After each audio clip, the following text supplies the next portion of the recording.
নমস্কাৰ এই মুহূৰ্তত আহি পৰিছে ৰাতিপুৱাৰ কেইবাটাও বিগ ব্ৰেকিং নিউজ। আজি হৈছে 25 মে। অৰুণোদয় আঁচনিক লৈ আহি গৈছে ডাঙৰ খবৰ। নতুন নিয়মেৰে সকলোৰে বেংক একাউণ্টত ৩,০০০ টকা সোমাই দিব অসমৰ মুখ্যমন্ত্ৰী ডক্টৰ হিমন্ত বিশ্ব শৰ্মাই এইমাত্ৰ কৰিলে বৃহৎ ঘোষণা। আত্মসহায়ক প্ৰতিজন মহিলা বেংক একাউণ্টত ২৫,০০০ টকা সোমাব। যদি আপুনি ১০,০০০ টকাৰ চেক পাইছে ভাল খবৰ। আপুনি চৰকাৰী কৰৰ বাবে জিঅ' ৰেকিং কৰিছে নেকি? চৰকাৰী কৰৰ প্ৰথম কিস্তি ৩২,৫০০ টকা সোমাব সকলোৰে একাউণ্টত। PM কিষাণৰ প্ৰতিজন হিতাধিকাৰীৰ বেংক একাউণ্টত ২৩ নং কিস্তি ২,০০০ টকা ৰিলিজ কৰিব প্ৰধানমন্ত্ৰী নৰেন্দ্ৰ মোদীয়ে। আপোনাৰ ৰেচন কাৰ্ড আছে নেকি? মিঠাতেল সম্পূৰ্ণ বিনামূলীয়াকৈ লাভ কৰিব। লগতে ৬বিধ নতুন সামগ্ৰী লাভ কৰিব ৰেচন কাৰ্ড থাকিলে। লগতে কেইবাটাও ৰাজনৈতিক খবৰৰ লগতে অৰাজনৈতিক খবৰ যুগুত কৰা হৈছে আজিৰ দিনটোত। গোটেই অসম তথা ভাৰতৰ বিভিন্ন প্ৰান্তৰ পৰা যুগুত হৈছে কেইবাটাও ডাঙৰ খবৰ। এনেবোৰ খবৰ নিতৌ পাই থাকিবলৈ চেনেলটি ছাবস্ক্ৰাইব কৰি ভিডিঅ'ত এটা লাইক কৰিবলৈ নাপাহৰিব। আজিৰ আমাৰ প্ৰথম খুবেই গুৰুত্বপূৰ্ণ খবৰ হৈছে অসমবাসীৰ বাবে এটা ডাঙৰ খবৰ। অৰুণোদয় আঁচনিক লৈ আহি গৈছে ডাঙৰ খবৰ। হিতাধিকাৰী তালিকাত হ'ব পাৰে ডাঙৰ সাল সলনি। যোগ হ'ব নতুন নিয়ম। অৰুণোদয়ৰ হিতাধিকাৰীক লৈ চলিব সমীক্ষা। হিতাধিকাৰী ঘৰে ঘৰে গৈ পুনৰ কৰা হ'ব ভেৰিফিকেশ্যন। অৰুণোদয়ৰ তালিকাত নাম থাকিলে এতিয়াৰ পৰা আপোনাৰ বেংক একাউণ্টত টকা নোসোমায়। ১২৫০ টকাৰ পৰিৱৰ্তে সকলো বেংক একাউণ্টত ৩,০০০ টকা সোমাই দিব অসমৰ মুখ্যমন্ত্ৰী ডক্টৰ হিমন্ত বিশ্ব শৰ্মাই। কিন্তু অৰুণোদয় আঁচনিক লৈ নতুনকৈ এই ছবি প্ৰকাশ কৰিছে মুখ্যমন্ত্ৰী ডক্টৰ হিমন্ত বিশ্ব শৰ্মাই। আৰ্থিক অৱস্থাত উন্নত সকলৰ নাম কৰ্তন কৰা হ'ব পাৰে তালিকাৰ পৰা। অৰুণোদয়ৰ পোৱা পৰিয়ালৰ সদস্যই চৰকাৰী চাকৰি পালে কৰ্তন হ'ব আপোনাৰ নাম। আপুনি অৰুণোদয় আঁচনিৰ টকা পোনপটীয়াকৈ আপোনাৰ বেংক একাউণ্টত পাই আছে নেকি? যদি আপুনি পাই আছে, অৰুণোদয়ৰ তালিকাত নাম থকা সত্ত্বেও আপোনাৰ ঘৰত চৰকাৰী চাকৰি হৈছে নেকি? তেনে ক্ষেত্ৰত অৰুণোদয় আঁচনিৰ পৰা এতিয়া আপোনাৰ নাম কৰ্তন কৰা হ'ব।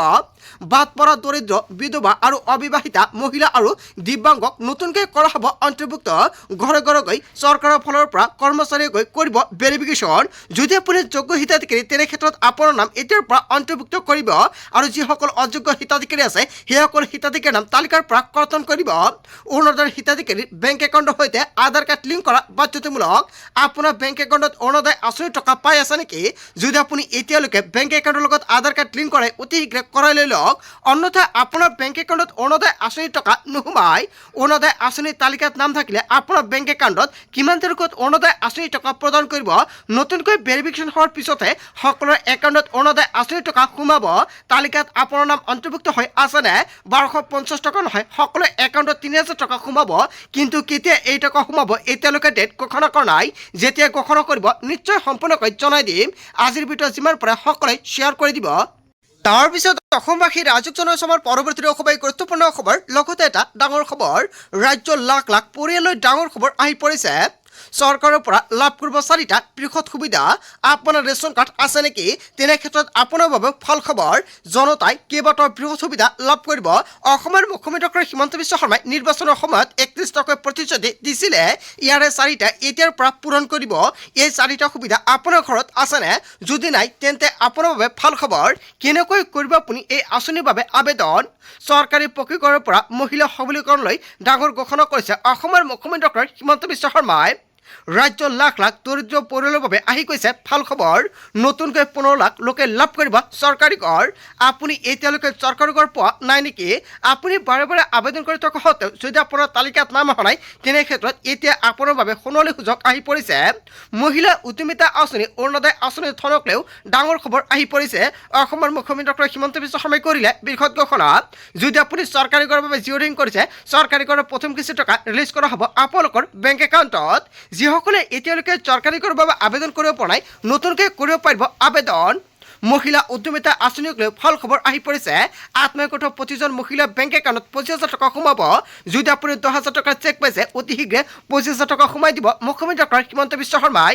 তালিকাত নাম থকা সত্ত্বেও যদি আপোনাৰ বেংক একাউণ্টত ১০,০০০ টকা পোৱা নাই, তেনে ক্ষেত্ৰত অসমৰ মুখ্যমন্ত্ৰী ডক্টৰ হিমন্ত বিশ্ব শৰ্মাই সেইসকল হিতাধিকাৰীক প্ৰদান কৰিব ৩৫,০০০ টকা। লগতে অৰুণোদয় আঁচনিক লৈ কি ঘোষণা কৰিছে, নতুনকৈ এই ছবি ঘোষণা কৰিছে, নিশ্চয় সম্পূৰ্ণকৈ আপোনালোকে চাইছে।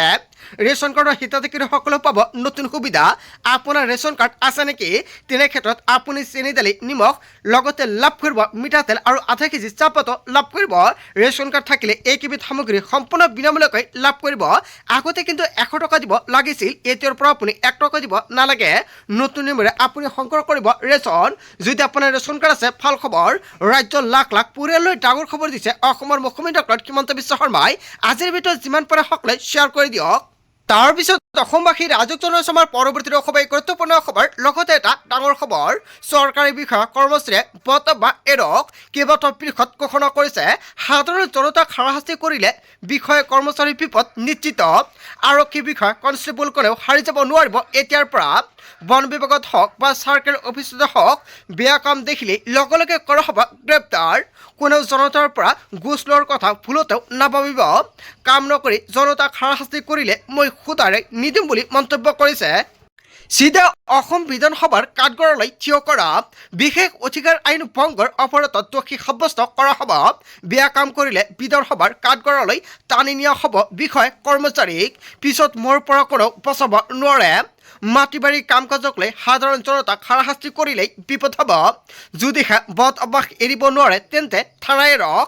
কিয়নো জুৱা নিচাজাতীয় দ্ৰব্য ব্যৱহাৰ কৰোঁতে আপোনালোকে সাৱধান হওক, কিয়নো ইয়াক লৈ কেইবাটাও নতুনকৈ SOP জাৰি কৰিছে। নিচাজাতীয় দ্ৰব্যৰ বাবে অসমীয়া যুৱতীয়ে কম বয়সতে বিধৱা হ'বলগীয়া হৈছে আৰু য'তে ত'তে বিষাক্ত চুলাই নিৰ্মাণ কৰোঁতে বাবে এই ঘটনা সংঘটিত হৈছে। যদি মানুহকে জীয়াই ৰাখিব নোৱাৰে তেন্তে ৰাস্তা ঘাট বনাই কি লাভ হ'ব? দুৰ্নীতিগ্ৰস্ত বিষয়া কৰ্মচাৰী সৌকনী অধ্যক্ষ ৰঞ্জিত কুমাৰ দাসে। আৰক্ষী বিষয়া কনষ্টেবল কোনেও হাৰি যাব নোৱাৰিব, হয় ৰঞ্জিত কুমাৰ দাসে কৰিছে বৃহৎ ঘোষণা। আজিৰ ভিতৰত যিমান পাৰে সকলোৱে শ্বেয়াৰ কৰি দিব যাতে সকলোৱে জানিব পাৰে আৰু সকলোৱে সাৱধান হ'ব পাৰে। তাৰপিছত অসমবাসী ৰাজক জনাইছে আমাৰ পৰৱৰ্তী খুবেই গুৰুত্বপূৰ্ণ খবৰ। লগতে এটা ডাঙৰ খবৰ, গৰুৰ কুৰবানী বন্ধ কৰক, জাতীয় পশুৰ মৰ্যাদা দিয়ক। কেইবাটাও পৃষ্ঠত মন্তব্য কৰিছে ৰাজ্য আৰু কেন্দ্ৰীয় চৰকাৰে গৰুৰ বাবে বিশেষ আইন আনক। গৰু হত্যাৰ পক্ষে আমি কেতিয়াও নাই। গৰুৰ পৰিৱৰ্তে ছাগলী অথবা দুম্বা কোৰবানী দিয়ক। মুছলমান সমাজে গো নিধন বৰ্জন কৰক। মৌলানা আহমেদ চৈয়দ গোবিন্দপুৰীয়ে আহ্বান জনাইছে মুছলমান সমাজলৈ। গৰু কুৰবানী বন্ধ কৰক আৰু জাতীয় পশু মৰ্যাদা দিয়ক বুলি মন্তব্য কৰিছে। তাৰপিছত অসমবাসী ৰাজক জনাইছে আমাৰ পৰৱৰ্তী খুবেই গুৰুত্বপূৰ্ণ খবৰ। লগতে এটা ডাঙৰ খবৰ, কোনো বিজেপি বিধায়ক অহংকাৰী নহ'ব। যিকোনো বুলিয়েই গপচত বহি নাথাকিব, এনেকুৱাকৈ বৃহৎ অসমৰ মুখ্যমন্ত্ৰী ডক্টৰ হিমন্ত বিশ্ব শৰ্মাই ঘোষণা কৰিছে। বিজেপি বিধায়কক SOP জাৰি মুখ্যমন্ত্ৰী ডক্টৰ হিমন্ত বিশ্ব শৰ্মাৰ অহংকাৰৰ পৰিৱৰ্তে বিনয় হওক, নৰ্ম হওক। সাধাৰণ ৰাইজৰ লগত থাকক, ৰাজ্যৰ বাবে নিঃস্বাৰ্থভাৱে কাম কৰক। নিজৰ ব্যক্তিগত সহায়ক এটা সীমাৰ ভিতৰত থাকিবলৈ দিয়ক। পৰিয়ালৰ কোনো লোকক পিয়ে নিযুক্তি দিব নোৱাৰিব। কোনো বিধায়ক দুৰ্নীতিত লিপ্ত হ'ব নোৱাৰিব। PSICTহে নিযুক্তি দিয়ক। পিয়েৰ বাবে সমষ্টিৰ ৰাজ্যৰ লগত দূৰত্ব বাঢ়ি যায়। কেৱল এয়াই নহয়, বিধায়কৰ নাম লৈ পিয়ে পকেট গৰম কৰিব নোৱাৰিব। আৰু পিয়েকলৈ নতুনকৈ SOP জাৰি কৰিছে। 1 টকা দুৰ্নীতি কৰিলে বাহিৰ কৰি দিয়া হ'ব। পিয়েৰ ওপৰত কাৰা নজৰ ৰাখক প্ৰতিগৰাকী বিধায়কে। না বিধায়ক না পিয়ে কোনো দুৰ্নীতি কৰিব নোৱাৰিব এতিয়াৰ পৰা। বিধায়ক মানে দায়িত্ব গধুৰ। যিমান পাৰে সিমান সমষ্টিত থাকক, ৰাজ্যৰ কাষত থাকক, এনেকুৱাকৈ বৃহৎ নতুনকৈ SOP প্ৰকাশ কৰিছে অসমৰ মুখ্যমন্ত্ৰী ডক্টৰ হিমন্ত বিশ্ব শৰ্মাই। তাৰপিছত অসমবাসী ৰাজক জনাইছে আমাৰ পৰৱৰ্তী খুবেই গুৰুত্বপূৰ্ণ খবৰ। লগতে এটা ডাঙৰ খবৰ, এইবছৰৰ ভিতৰত ক্ষমতা হেৰুৱাব মোদী চৰকাৰে। কেইবাটাও বৃহৎ ঘোষণা কৰিছে ৰাহুল গান্ধীয়ে। শাসনত নাথাকিব বিজেপি চৰকাৰ। প্ৰধানমন্ত্ৰীৰ চকী হেৰুৱাব লাগিব নৰেন্দ্ৰ মোদীয়ে। ভৱিষ্যতবাণী কৰিছে বিৰোধী দলপতি ৰাহুল গান্ধীৰ। নৰেন্দ্ৰ মোদীৰ বিদায় সমাগত। বিজেপি চৰকাৰক লৈ অশান্তিত ভুগিছে সৰ্বসাধাৰণ জনতাই। আচলতে বিজেপি চৰকাৰৰ বাবে সৰ্বসাধাৰণ জনতাই অশান্তিত আছে নেকি? জনতাৰ মন্তব্যটো নিশ্চয় কমেণ্ট বক্সত জনাই দিব। প্ৰতিশ্ৰুতি দিও প্ৰতিশ্ৰুতি পালন নকৰিলে বিজেপিয়ে। ভাৰতত অৰ্থনৈতিক অৱস্থা অতি বেয়া হৈ পৰিছে। মূল্যৰ বৃদ্ধিয়ে কঙা কৰিছে সাধাৰণ জনতাক, যাৰ প্ৰভাৱ ভাৰতৰ ৰাজনীতিত দেখিবলৈ পোৱা গৈছে। মুছলমানৰ লগতে অন্যায় হ'বলৈ ধৰিছে, কিন্তু আমি মুকলিকৈ মুছলমানৰ কাষত থাকিম। প্ৰতিটো সমস্যাৰ কথা আমি কম, মন্তব্য কৰিছে বিৰোধী দলপতি ৰাহুল গান্ধীয়ে। হয়, ৰাহুল গান্ধীয়ে যিকেইটা অভিযোগ উত্থাপিত কৰিছে বিজেপিলৈ জনতাই কি ক'ব? জনতাৰ মন্তব্যটো নিশ্চয় কমেণ্ট বক্সত জনাই দিব।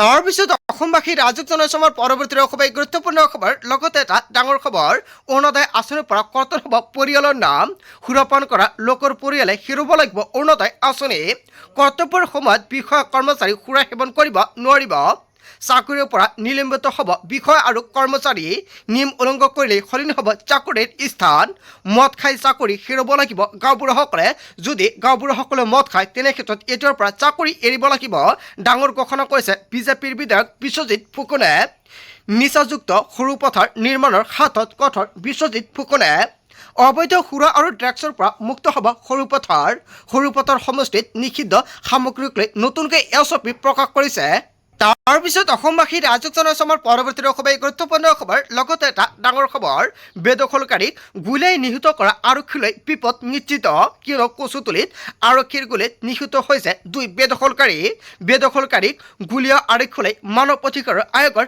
চমন উচ্ছেদকালত পৰিস্থিতি নিয়ন্ত্ৰণৰ বাবে আৰক্ষীয়ে চলাইছিল গুলী আৰু উচ্ছেদকালত চৰকাৰী বাহিনীৰ ওপৰতো জঁপিয়াই পৰিছিল বেদখলকাৰী আৰক্ষীৰ গুলীত নিহত হৈছিল হায়দৰ আলী আৰু জহিদ আলীয়ে আৰু সেই গুলীচালনাৰ ঘটনাত জড়িত 28 আৰক্ষী পৰিব পাৰে বিপদত আৰু 28 আৰক্ষীৰ তালিকাত নাম আছে তদানীন্তন ডিচিপি মৃণাল ডেকা কেৱল এয়াই নহয় খেতি আৰু সোণাপুৰ থানাৰ ওচি মনজিৎ বৰগোহাঁই আৰু হীৰকজ্যোতি শইকীয়াও তালিকাত আছে ওয়াচিৰেই জেৰাৰ সন্মুখীন হ'ব লাগিব 28 আৰক্ষী প্ৰথম লিখিত উত্তৰ দিব লাগিব 28 আৰক্ষীয়ে হয় প্ৰথমতে লিখিত আকাৰে উত্তৰ দিব লাগিব আৰু বেদখলকাৰীক গুলীয়াই নিহত কৰা আৰক্ষীলৈ বিপদ নিশ্চিত তাৰপিছত অসমবাসী ৰাজক জনাইছে আমাৰ পৰৱৰ্তী খুবেই গুৰুত্বপূৰ্ণ খবৰ লগতে এটা ডাঙৰ খবৰ সামাজিক মাধ্যমত সঁহাৰিৰ পিছতে একজন কক্ৰজ জনতা পাৰ্টীৰ কেন্দ্ৰীয় শিক্ষামন্ত্ৰী ধৰ্মেন্দ্ৰ প্ৰধানৰ পদত্যাগৰ দাবী শিক্ষামন্ত্ৰীৰ ভুলৰ বাবে হাজাৰ হাজাৰ ছাত্ৰ ছাত্ৰীৰ হাৰাশাস্তি হৈছে